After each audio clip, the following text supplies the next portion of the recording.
Olá!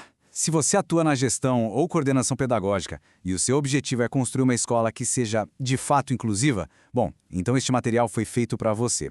A gente vai mergulhar a fundo em estratégias bem práticas, sabe? Para tirar a teoria do papel e realmente superar o capacitismo no dia a dia. Para organizar nossa conversa, a gente dividiu tudo em 5 partes, tá bom? Primeiro a gente vai entender de vez o que é esse tal de preconceito da performance. Depois vamos olhar para as barreiras, tanto as que a gente vê quanto as que não vê. Na sequência, a gente entra na lógica da equidade, que é a chave da solução. Aí vamos falar sobre como entender melhor para poder apoiar de verdade. E por fim, o mais esperado, estratégias práticas para colocar tudo isso para funcionar. Beleza. Então vamos começar pelo começo. Para a gente combater qualquer problema, a gente precisa primeiro entender ele de verdade, né? Dar nome aos bois. Afinal, o que é na prática o capacitismo dentro de uma escola? Olha só que definição forte que a nossa fonte traz. O capacitismo é o preconceito da performance. O que isso quer dizer? É aquela ideia, muitas vezes inconsciente, de que se uma pessoa precisa de algum tipo de suporte, ela é menos capaz. É julgar todo mundo por uma régua só, um padrão de normalidade que simplesmente não existe. E onde a gente mais vê isso? Nas avaliações padronizadas, que ignoram que cada um aprende de um jeito. E o resultado prático dessa mentalidade, infelizmente, aparece nos dados. E olha, os números são chocantes.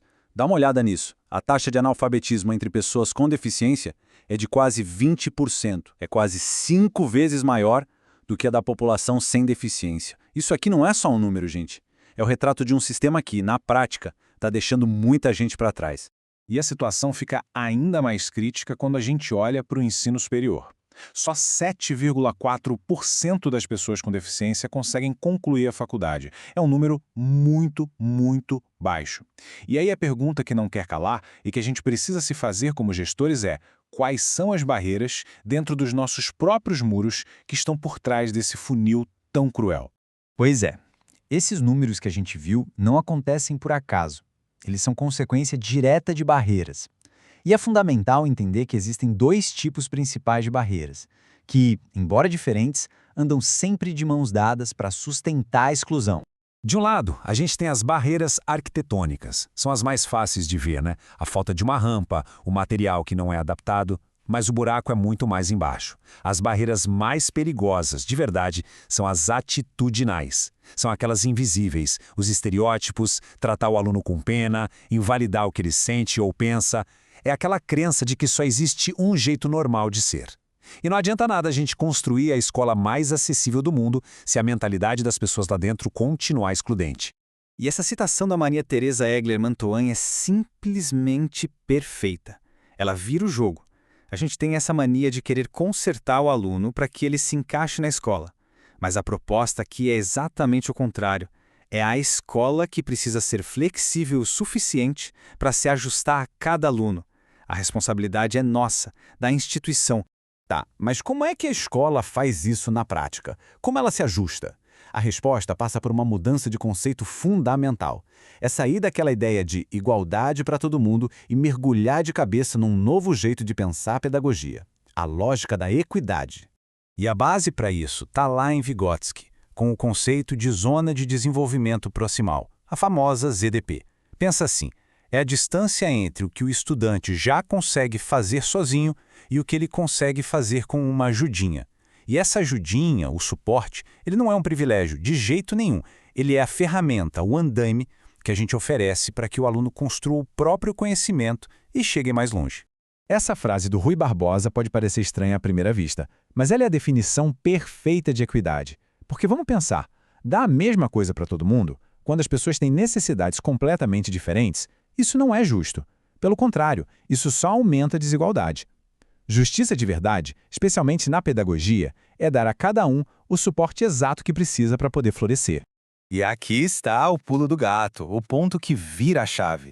O pensamento capacitista nos faz acreditar que muito apoio gera dependência, mas a pedagogia mostra que é exatamente o contrário. Quanto mais suporte de qualidade a gente oferece, mais autônomo e seguro o estudante se torna. Apoio não gera dependência, apoio gera independência. É isso.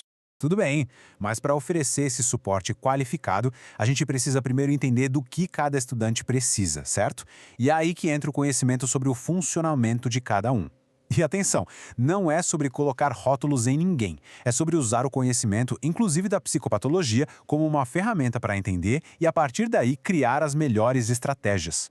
Vamos ver alguns exemplos práticos de como essa mudança de olhar funciona. Um diagnóstico de TDAH, por exemplo. Em vez de ver como desatenção, a gente pode entender como uma mente que funciona em alta rotação e que por isso precisa de mais estrutura, de tarefas divididas. Alguém no espectro autista muitas vezes vai se dar super bem com previsibilidade, com comunicação bem direta e literal. Entender como cada um funciona é o que nos permite construir as pontes certas para o aprendizado acontecer.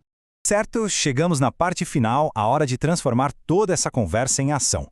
Como nós, gestores e coordenadores, podemos de fato liderar essa mudança? A gente separou aqui 3 estratégias anticapacitistas bem diretas para começar a aplicar na escola amanhã mesmo. A primeira estratégia, vamos ressignificar a avaliação. Chega de documento que só lista o que o aluno não consegue. A avaliação precisa ser um mapa, mostrando o que ele já faz bem e qual o tipo de suporte que ele precisa para avançar.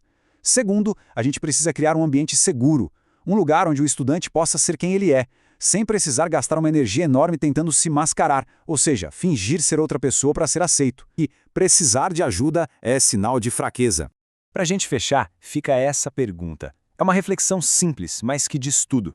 E é para levar para a reunião de equipe, para conversar no corredor? A nossa escola hoje, ela se molda para acolher cada aluno? Ou ela exige que todo aluno se encaixe no molde pré-definido? A resposta para essa pergunta vai mostrar se a gente está de fato construindo pontes ou levantando muros.